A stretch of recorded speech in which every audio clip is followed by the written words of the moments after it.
Life Through My Eyes, a journey of faith, motherhood, and advocacy. I am grateful to be here with you today in order to share a few pages from my life, a journey filled with challenges, faith, and love. My early journey in life without a mother was difficult most days, as I had no mother to advocate for me, no one to witness my milestones, not even a birthday song sung by my mother. I was sadly raised in a deeply broken family. My mother abandoned us. I lived on my own at age 18 and lost my only brother on Christmas Day of 2000. I was struggling, and it was a major test of faith and understanding after the loss of my brother. I couldn't understand why all the hardship and despair. Despite the traumas I endured, I still held on to my faith and had hope. Let's keep focused on the importance of a mom and her faith, seeing her, me, through some of the darkest times while still holding on to my faith. At the age of 36, with 3 little children, aged 2, 3, and 4, I was diagnosed with a benign brain tumor compressing my brainstem. Talk about trying to keep my faith, but I remained determined to face whatever path God had put before me. The problems and challenges throughout the years that I faced as a Catholic mom of 3 children, now 20, 18, and 16, was my children not being listened to on a local level. I started advocating for their rights within the Catholic school system. The thought of me potentially not being there for them to ensure they were okay was a tough reality to face. While I like to think I raised my children to advocate for themselves, there were many times where there were challenges and they were heard but not listened to. I had helped them face and document injustices countless times. I reminded them they are resilient and to keep love in their hearts.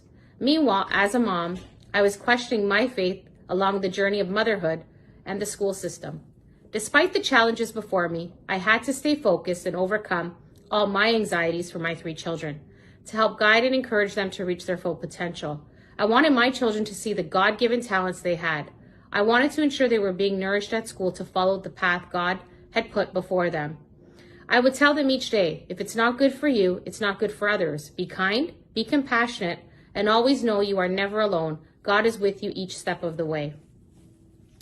It was paramount that I be their advocate and support them at home in any way I could.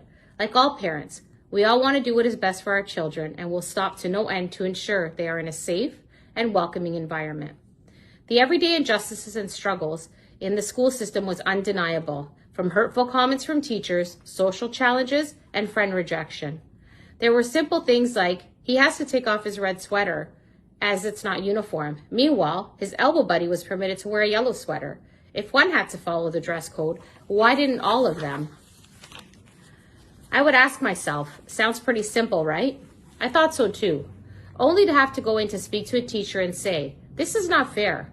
Another time, my son thought his teacher's hair was the coolest thing, like a Superman hairstyle. And he told his friends, look how cool his hair is.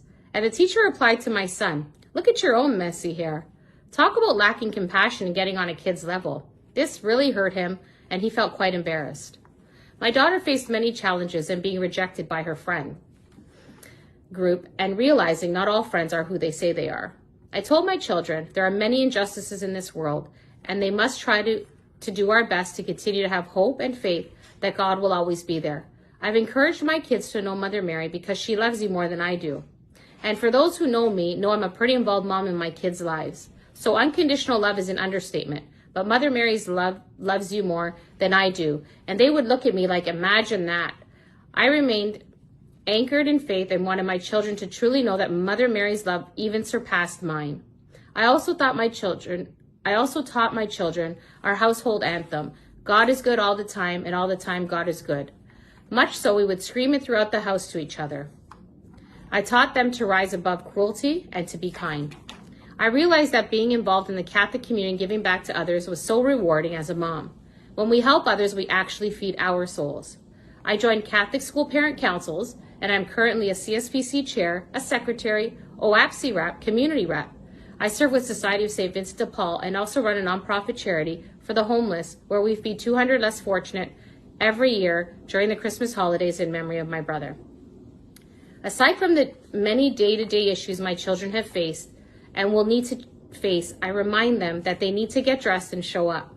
be the best they can be. Mistakes are inevitable. After all, we are all human and not divine.